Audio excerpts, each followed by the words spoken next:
There's a door in your life you've been pushing against for years. You don't think of it as a door. You think of it as a wall, a boundary, a fixed circumstance, the unmovable explanation for why a certain thing keeps staying just out of reach.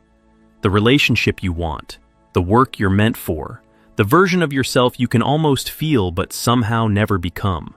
You push, you strategize, you try harder, you wait for the right time, the right person, the right opening, and the wall holds. Eventually, you make peace with what every reasonable person around you has already made peace with. That this thing you want isn't going to happen for you, that it's not in the cards, that you should be grateful for what you have and stop reaching for what isn't yours. Carl Jung sat across from people who'd made exactly this kind of peace with their lives for 40 years of practice.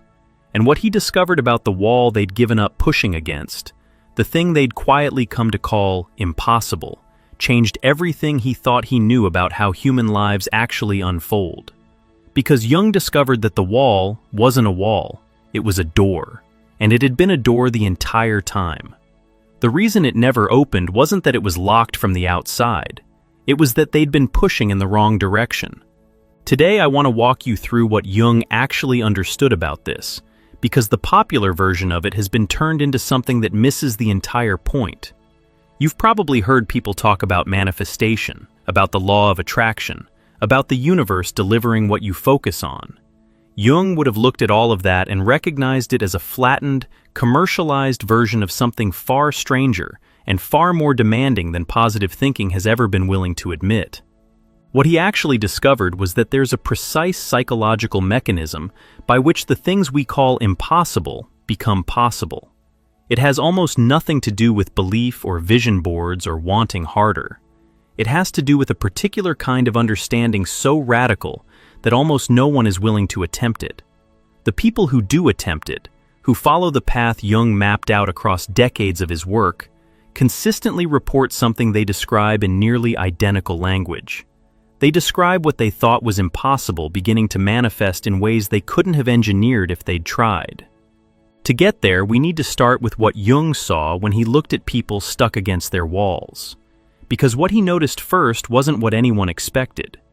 Jung observed that the things his patients described as impossible always had a peculiar quality. They weren't random. They weren't distributed across their lives the way bad luck would be. They clustered in extremely specific places. The same person would have wild success in 3 domains and an immovable wall in 1. The wall would always be in the place that mattered most. The precise location where the deepest desire lived was almost always the place where reality refused to bend. This struck Jung as more than coincidence. If life were just neutral chance, the impossibilities would be scattered. They weren't scattered. They were targeted. They appeared at exactly the points where the person had the most invested, the most yearning, the most identification of themselves with the outcome. What Jung came to recognize, and what disturbed him because it implicated everyone, including himself, was that the wall wasn't being built by life. It was being built by the person standing in front of it, quietly, constantly, from a part of themselves they couldn't see. He called this part the unconscious, but the word has been so overused it's lost its teeth. What Jung actually meant was that there exists, in every human psyche, an entire counter-personality, a hidden self with its own agenda, its own beliefs, its own deep convictions about what should and shouldn't be allowed in your life. This hidden self is far more powerful than the conscious self that thinks it's running the show. The conscious self says, "I want this relationship to work." The unconscious self says, "Relationships like this one ended my mother's life, and I will not survive what survival actually requires." The conscious self pushes the door. The unconscious self holds it shut from the other side. And because both selves live inside the same person, the result looks, from the outside, like terrible luck. Like things just not working out. Like the universe being against you. It isn't the universe, it's you, fighting yourself with a force you can't perceive, in a battle whose existence you'd deny if anyone suggested it. This was Jung's first major recognition about the impossible, that almost all of it is internally generated rather than externally imposed. The wall is real. The source of the wall is inside the person who keeps walking into it. Most people, when they first encounter this idea, get stuck on a particular question.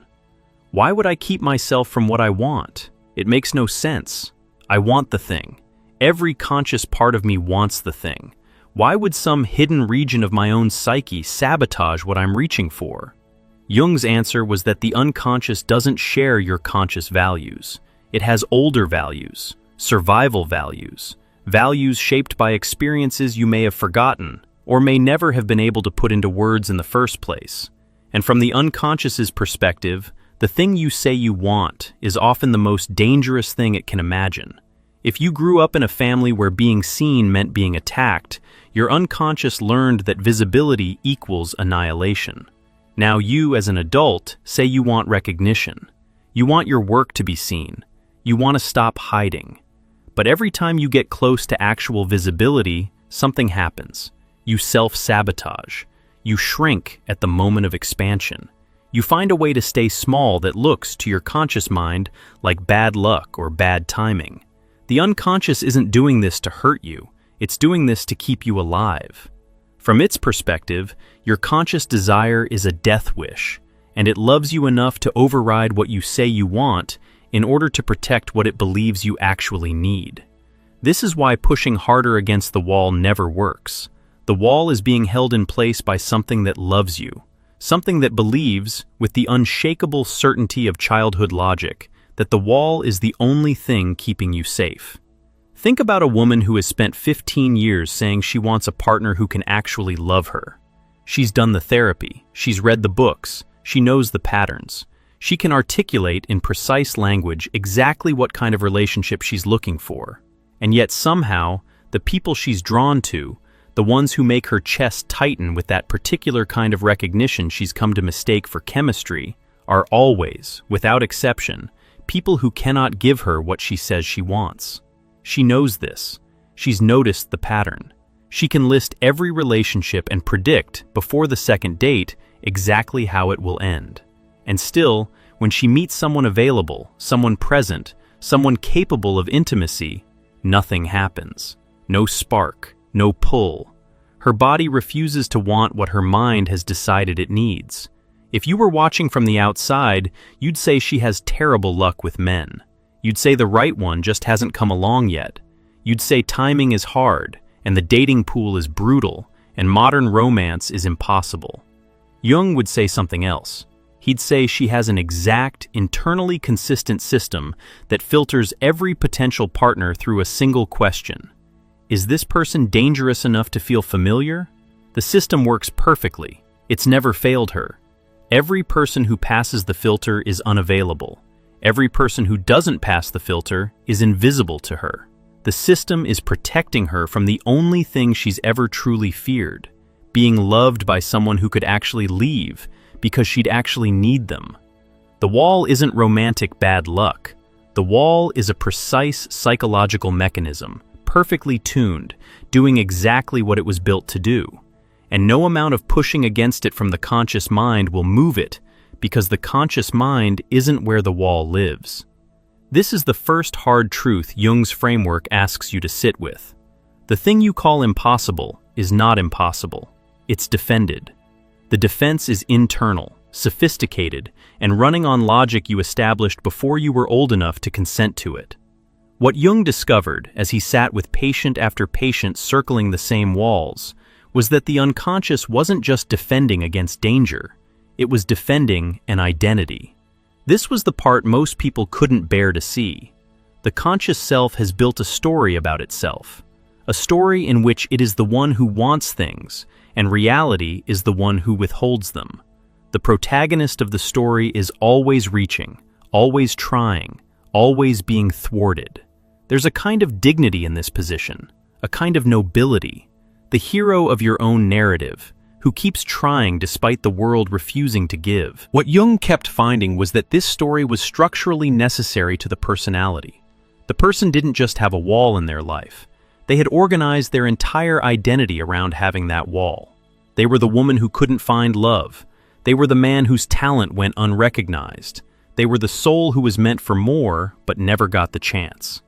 The wall wasn't a frustration in their life. It was the central organizing fact of who they understood themselves to be. And if the wall came down, if the impossible thing became possible, they would lose the only self they knew how to be. This is what Jung meant when he said the unconscious has an investment in the wall. The wall isn't only protecting you from danger, it's protecting you from a version of yourself you've never met, a version of you that has the thing, a version of you that isn't reaching anymore, a version that would have to figure out who it is without the wall to define it against. Most people would rather keep the wall than become that stranger. They don't say this, they couldn't say this, but they live it. Every choice they make subtly reinforces the wall, because the wall is the only thing keeping the familiar self intact. Jung once watched a patient, a man who'd spent his entire adult life describing himself as someone who'd been denied the artistic career he was meant to have, receive, through an unexpected connection, the exact opportunity he'd claimed to want for 30 years. A real opportunity, resources, mentorship, audience, the door opening in a way that left almost no room for doubt about whether it was real. The man missed 3 meetings, forgot to respond to 2 emails, made a comment in the wrong room that ended the relationship before the project began. He told Jung weeks later that he must have unconscious fear of success. He said it almost proudly, as if naming the problem solved it. Jung wrote about this case for years afterward because it crystallized something he kept seeing. The man didn't have a fear of success. He had a love of his identity as someone who'd been denied success. Those are different things. Fear can be worked with. Identity defends itself with everything it has, because losing the identity feels like dying. And the man would rather miss every meeting for the rest of his life than become someone who actually had what he'd always claimed to want. If you've been pushing against something for years without it giving way, if you've started to wonder whether you're cursed, broken, or simply not meant for the thing you keep reaching for, there's something we put together for exactly this moment. It's called True Self-Discovery. 24 reflection exercises drawn from Jung's work, built to help you see what's been holding the door shut from the inside. Not to push harder, to turn around. The link is below if that's where you are. But let's keep going, because the next layer of what Jung discovered is the one that changes everything. The reason the wall stays in place isn't only because the unconscious is afraid of what's behind it. It's because some part of you is in love with the role of being the one who can't have it. This is the shadow Jung spent so much of his life trying to help people see. The shadow isn't your dark side in the dramatic, cinematic sense. It's the part of you that has needs and motivations the conscious self would never claim. And one of the most common shadow patterns Jung documented was the secret payoff of perpetual longing. When you can't have the thing, you get to be the one who wants it. Being the one who wants something, purely, beautifully, longingly, is its own kind of position. You get the romance of yearning without the responsibility of having. You get the identity of seeker without the vulnerability of finder. You get to be eternally on the way somewhere you'll never have to arrive. This sounds harsh. It might even make you angry to read. But Jung was unflinching about it because he'd watched too many people refuse to see it and remain stuck for decades. The shadow benefits from the impossibility. The wall serves it. And until the conscious self is willing to admit that some part of itself is collaborating with the wall, no amount of effort will move it. The collaboration is invisible because it doesn't feel like collaboration. It feels like trying. It feels like wanting. It feels like reaching. Underneath the reaching, though, there's a precise calibration. You reach with exactly enough effort to feel that you tried. You aim with exactly enough imprecision to ensure you miss. You commit with exactly enough hesitation to give yourself an out. The conscious mind interprets all of this as bad luck or bad timing or external interference. The shadow knows it for what it is, a beautifully orchestrated performance of wanting, designed to keep the wanting alive forever. Jung observed that the moment someone could see this in themselves, really see it without flinching, without justifying, without immediately turning it into another reason to feel bad about themselves, the wall began to move. Not because they pushed harder, because they finally stopped pushing. This is where Jung's framework gets strange. strange in a way that sounds almost mystical, even though it's grounded in observable psychological mechanics that he documented case after case. When you actually understand, really understand, not intellectually grasp, that the impossible thing in your life is being held in place by your own internal collaboration with its impossibility, something happens that no one can adequately explain in advance. The collaboration loses its power. You can't decide your way out of an unconscious pattern. The conscious mind doesn't have that authority over the unconscious. Understanding, though, full, embodied, no longer deniable understanding, operates differently. It's not a decision, it's a recognition. And recognition has a specific effect on unconscious material that Jung documented across decades of his work. The effect is dissolution, something like a hidden mechanism becoming visible, and, in becoming visible, ceasing to function the way it used to. Jung compared this to a magic trick. When you don't know how the trick is done, it's genuinely impossible. The coin really does disappear. The card really does change. As long as the mechanism stays hidden, the impossibility is real to your experience. The moment you see how the trick works, the impossibility evaporates. Reality didn't change. Your relationship to the mechanism changed. You can no longer be fooled by it because you can no longer unsee what you've seen.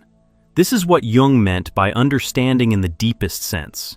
He wasn't talking about intellectual comprehension. He was talking about the moment when the trick stops working on you because you've finally seen behind the curtain of your own psyche.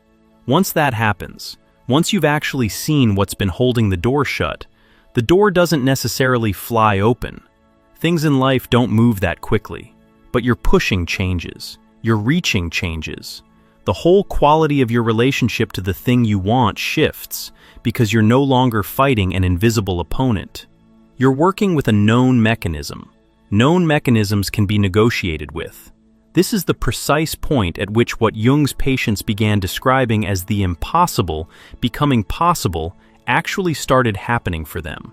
The wall came down not because they pushed harder. The wall came down because they finally turned around and asked who was building it.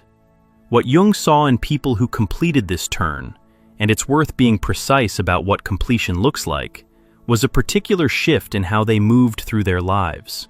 They weren't suddenly luckier. Their circumstances didn't immediately transform, but their relationship to their own agency changed in ways that produced, over time, results that genuinely looked impossible from the outside. They stopped attracting the same patterns of people. The repeating dynamic ended, not because they got better at screening, but because the unconscious filter that had been doing the selecting was no longer running invisibly. They could feel themselves being pulled toward the familiar wall and recognize the pull for what it was, and the recognition itself created enough space for a different choice to emerge. They stopped collapsing at the threshold of their own success. The pattern of getting close and then mysteriously self-sabotaging began to interrupt itself, because the part of them that was sabotaging had been brought into conscious awareness. It didn't disappear, but it could no longer act in the dark. And acting in the light is the one thing that kind of unconscious resistance cannot do effectively. They stopped describing certain things as impossible. The word itself fell out of their internal vocabulary, not because they'd adopted some positive thinking ideology, but because they'd seen, from the inside, how impossibility actually gets manufactured. Once you've seen the manufacturing process, you can't fully believe in the product anymore. What replaced impossible wasn't certainty. It wasn't optimism. It was something Jung found harder to name, but recognized whenever he saw it. A kind of patient curiosity about how the door might actually open. A willingness to notice that the pushing wasn't working, without taking the pushing as evidence of the door's permanence. A capacity to sit with the question of what their own resistance might still be doing, without needing to demand an immediate answer. This is the state from which the impossible becomes possible. Not because the person has manifested it, because they've stopped doing the unconscious work of making it impossible. There's a subtlety here that's worth pausing on, because it's the place where most people who encounter Jung's framework go wrong. The conscious mind will try to weaponize this understanding. It will turn the recognition of unconscious resistance into another strategy, another technique, another method for breaking down the wall. The moment it does that, the recognition stops working, because you've made it into more pushing. You've just relocated the push to a more sophisticated target. Now you're pushing against your own unconscious instead of pushing against the wall. And the unconscious responds to that push the same way the wall did. It digs in deeper. It defends harder. It generates more elegant explanations for why the impossible is impossible. What Jung was actually pointing toward was something stranger and more demanding than any technique.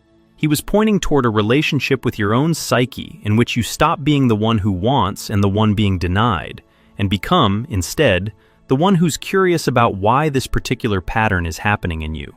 The one who's interested in what your unconscious is protecting. The one who can sit with the question of why a part of you might be invested in the impossibility, without rushing to make that part go away. This relationship, Jung called it the dialogue with the unconscious, though the word dialogue undersells how strange the conversation is what actually moves walls. The walls aren't built by the unconscious to harm you. They're built to communicate something. They're a language. The moment you start listening to what they're saying instead of trying to demolish them, the relationship between what you want and what you have begins to shift in ways that, from the outside, look exactly like the impossible becoming possible. There's a man Jung wrote about toward the end of his career, anonymized in his case notes, who came to him at 52 convinced his life was over. He'd spent 3 decades trying to do work that mattered to him, 3 decades of false starts, near misses, projects that almost happened and then mysteriously fell apart at the final stage. He arrived at Jung's office having decided he was simply not destined for what he wanted and was looking for help accepting his fate with some dignity. Jung didn't help him accept his fate. He asked him a question instead.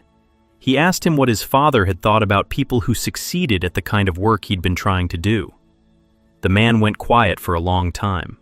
He finally said his father had thought such people were arrogant, selfish, disconnected from the real lives of working people.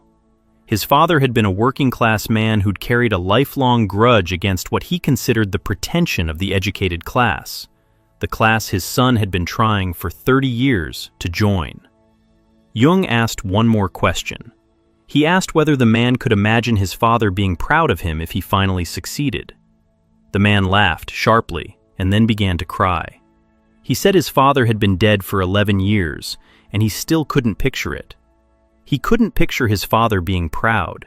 He could only picture his father turning away, refusing to look, considering him lost to the other side. That was the wall. Not external, not circumstantial. The wall was a 30-year contract he'd made with his dead father, that he would keep failing, just barely, just often enough, so that he could remain his father's son. Success would have been a betrayal. Every almost success had been a love letter. The man didn't transform overnight. Jung was honest about that.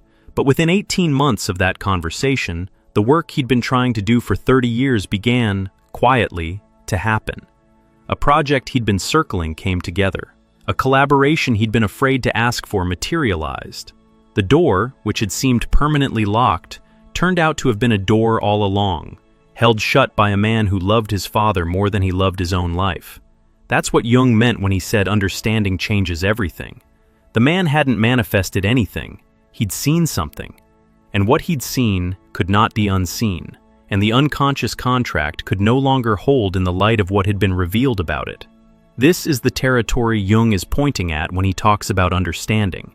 It's not the kind of understanding that comes from reading a book or watching a video, including this one. It's the kind that arrives when you finally turn around and look at the part of yourself that's been holding the door shut, and you see, really see, what it's been protecting, what it's been afraid of, what it would lose if the impossible became possible. The strange thing Jung kept observing was that this seeing wasn't punishment. It wasn't an indictment of the unconscious for sabotaging you. The unconscious had reasons. It always has reasons. And when you finally meet it with curiosity instead of force, when you ask it what it's been trying to keep you safe from instead of demanding that it get out of your way, something in the relationship shifts. The unconscious isn't your enemy. It never was. It's the part of you that absorbed information you couldn't process at the time and has been holding that information for decades, waiting for someone to come ask about it. The conscious self, when it finally does come asking, isn't there to destroy what it finds. It's there to receive it, to take responsibility for it, to bring into the adult life what the child had no way of integrating. That's the dialogue Jung was pointing toward. That's the relationship that moves walls. Not the conscious self conquering the unconscious. Not the unconscious being forced into submission. Something more like reconciliation. Something more like two parts of one person finally being able to talk to each other after a lifetime of speaking different languages and assuming the other one was the problem. When that conversation begins to happen, and Jung was clear that it begins, that it doesn't happen all at once, that it unfolds over months and years of patient attention, the things you've been calling impossible start losing their impossibility, not because you forced them, because the internal opposition that was generating the impossibility no longer has a reason to oppose. Its reasons have been heard. Its fears have been met. Its protection is no longer needed in the way it once was. The door you've been pushing has been waiting for you to stop pushing long enough to notice it opens the other way. That's the whole secret Jung was trying to point at. The wall is a door. The door opens inward. And inward, in this case, means toward the part of yourself you've spent your whole life trying not to meet. If you can meet that part, not fight it, not transcend it, not push it away, but actually meet it, what you've been calling impossible will begin to manifest in your life. Not because you commanded it, because the internal opposition that's been blocking it will quietly, gradually, almost without your noticing, lose its reason to keep blocking. This is what Jung understood. This is what he spent his life trying to help other people understand. The framework can be summarized in a sentence, but the sentence is misleading because it makes the work sound simple. It isn't simple. It's the most demanding thing a human being can attempt. To stop being the protagonist of your own struggle long enough to become curious about who's writing the struggle into existence. But the people